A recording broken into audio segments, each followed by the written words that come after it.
Originalmente el formato de los videojuegos era algo que conocemos como el estilo arcade, es decir, este diseño de juegos que está enfocado a que sean juegos muy minimalistas de una sola pantalla, con pocas acciones, que su dificultad sea suficientemente elevada para que al primer fallo el jugador pierda y de esta forma tenga que meter otra ficha y monetizarse por el nivel de dificultad en periodos de juegos cortos que aparentemente no usan muchos recursos y que son muy limitados en cuanto a lo que puedes hacer. Este modelo ha ido evolucionando a lo largo de los años y con la aparición de las consolas, dispositivos móviles y los juegos en línea se ha ido adaptando.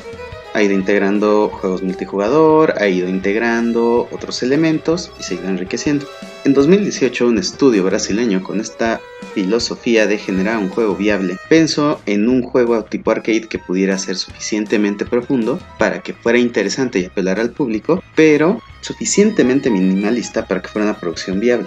Este pequeño estudio llamado Ludic Studios fue integrado por solamente 7 personas y desde el 2018 lanzaron al mercado Akane. Así, ese es el título, Akane, tan simple y sencillo. Hoy vengo a hablarles sobre cómo Akane es una obra que aprovecha todos estos recursos para llevarlos al extremo y entregar una obra muy redonda, partiendo de muy pocos elementos y apoyándose mucho sobre todo en las preconcepciones que tenemos alrededor de ciertos temas como el cyberpunk, llevando así estos estereotipos a algo muy profundo y no tan superficial como podríamos imaginar. Arcane es un juego tipo hack and slash, es un estilo arcade de una sola pantalla en donde tienes posibilidades de pelear cuerpo a cuerpo, pelear a distancia utilizando un arma de fuego y tienes la posibilidad de rebotar armas de los enemigos utilizando tu espada, tu katana.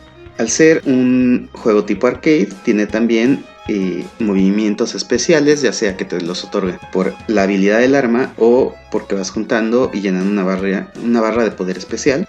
Y con esto, simplemente en una sola pantalla y con oleadas de 100 enemigos, donde al final hay un jefe que siempre es el mismo, logra toda su experiencia. Aparentemente esto podría ser muy sencillo y no podría hablar mucho a nivel de narrativa o de concepto detrás del juego. Sin embargo, tiene muchos detalles que al ahorrarse el tiempo de generar mecánicas y de generar estas interacciones más complejas y siendo un equipo que está principalmente desarrollado por artistas visuales, logran explorar muchos temas a partir de la visualidad y de la poca información de texto que te dan. En este punto, yo les puedo decir que Arcane es un juego que les recomiendo mucho. Cuesta aproximadamente entre $5 y $10, dependiendo de la fecha, etc. Y está disponible en Steam y en Switch. También este mismo estudio ha sacado otro juego que es como una continuación, financiado por Netflix, y que pueden encontrar en la plataforma de juegos de Netflix y en Steam. Ahora, a partir de aquí voy a empezar a hacer spoilers, entre comillas, del juego. No son propiamente spoilers porque todo esto pasa en el primer minuto, en la primera pantalla del juego, y es opcional porque está en el tutorial, esta parte de la historia. Y el tutorial es opcional porque es un juego tan simple que es muy obvio saber cómo se juega, ¿no? O sea, te puedes meter sin tener una idea y le vas a agarrar la onda. Ahora, hay que resaltar que Akane es una experiencia arcade que más que contarte una historia te plantea un universo. Y a partir de aquí, ahora sí ya, spoilers entre comillas. Ok, ¿de qué va el juego? El juego inicia con una pantalla en la que ves a nuestra protagonista Akane con una katana bajando en un elevador donde hay cuerpos desmembrados de yakuzas. Como sabemos que son yakuzas, están vestidos estereotípicamente como yakuzas, tienen los tatuajes, tienen los trajes. Y a partir de esa pantalla, al apretar un botón, te manda negros, escuchas el ruido de una moto, escuchas disparos, la explosión de la moto, vuelve a la pantalla, te dice que estás en Neo Tokio. Ahora sí, entras a la pantalla de juego, está Akane al lado de una moto que acaba de explotar, una moto roja, que suponemos que es la de ella, y que es una excelente referencia a Akira, rodeada por 4 yakuzas. Siempre empezamos así, es el inicio del juego, siempre es ahí, y desde ahí ya va empezando a ser procedural y aleatorio el cómo te van apareciendo los enemigos y qué tipo de enemigos aparecen. ¿Qué es lo que ocurre después en la historia? Bueno, a nivel de historia tú puedes irte ya directo al juego o puedes probar el tutorial y es como una especie de flashback. Ahí es interesante el uso del manejo cinematográfico, es decir, te está planteando que puedas usar cinematográficamente este juego y en esa forma, en esa medida, puedes tener un flashback o puedes seguirlo.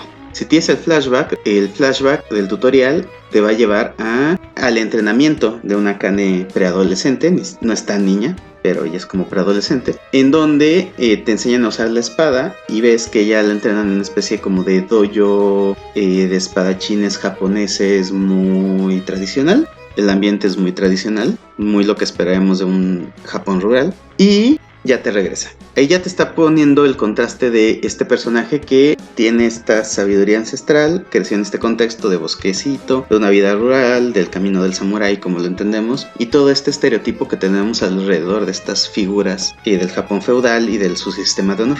Por otro lado, cuando ya empieza el juego, lo primero que te avienta es esta oleada de 100 yakuzas, que una vez que la superas, te aparece personaje antagónico, que es un cyborg, y este cyborg te plantea y parte desde los estereotipos del cyberpunk. Es decir, es un cyborg mafioso que mueve el bajo mundo de este mega Tokio y que te desafía, ¿no?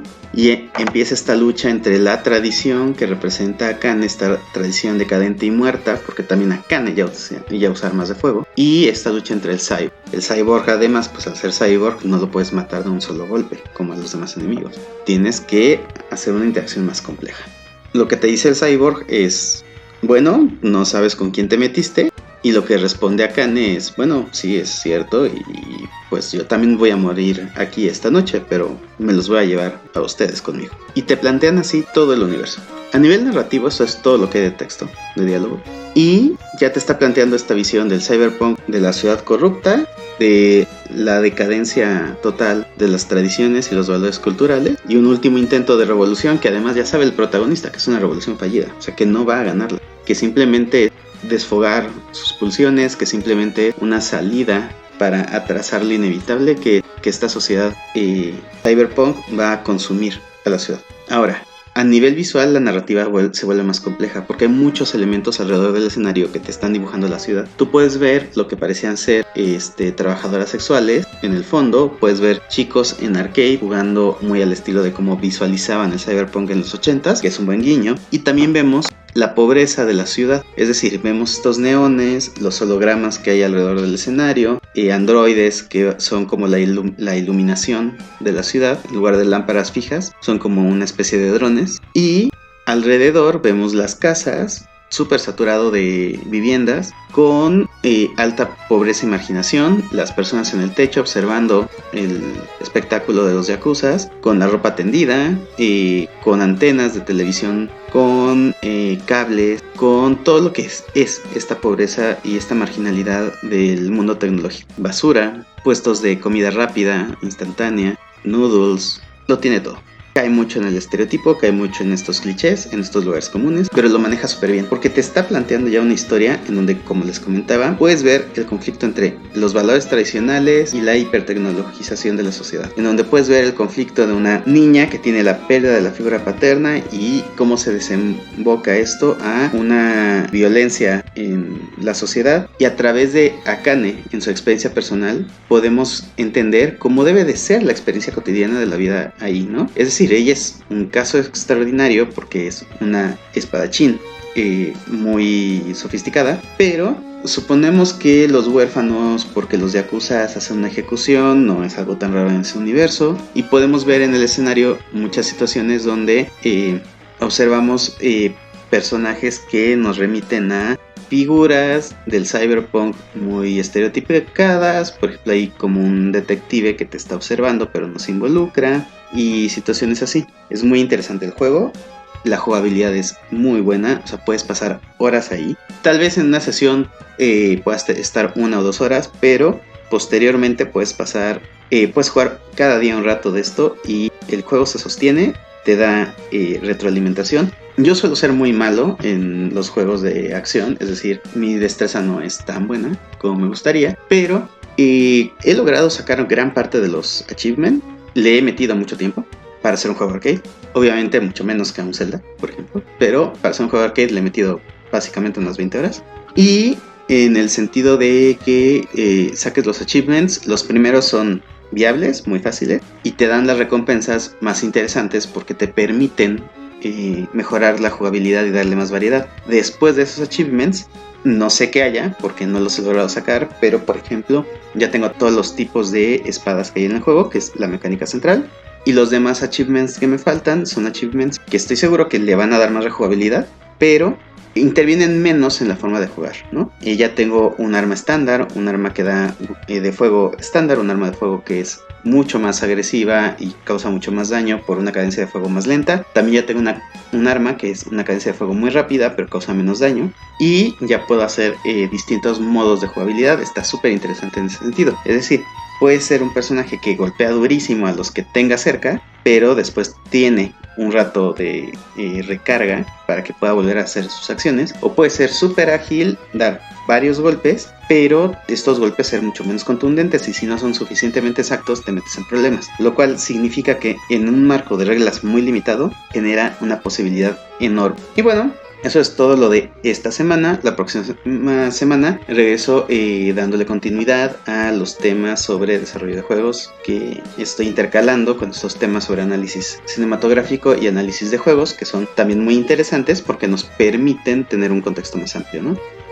Quise reseñar a Akane porque justamente si la semana pasada hablamos sobre la importancia del estudio metodológico de los juegos y de que haya esta investigación alrededor de los juegos, la próxima semana vamos a ver sobre cómo esta investigación y este tipo de juegos arcade son una excelente opción para los desarrolladores noveles. Muchas veces en el entusiasmo se pierden en querer hacer proyectos muy grandes, pero estos juegos pueden ser muy interesantes, muy buenos económicamente y darte pie a el avance en producciones más complejas. Les agradezco, pueden seguirme en todas mis redes, están en la descripción, y pues espero verlos la próxima semana. Un saludo.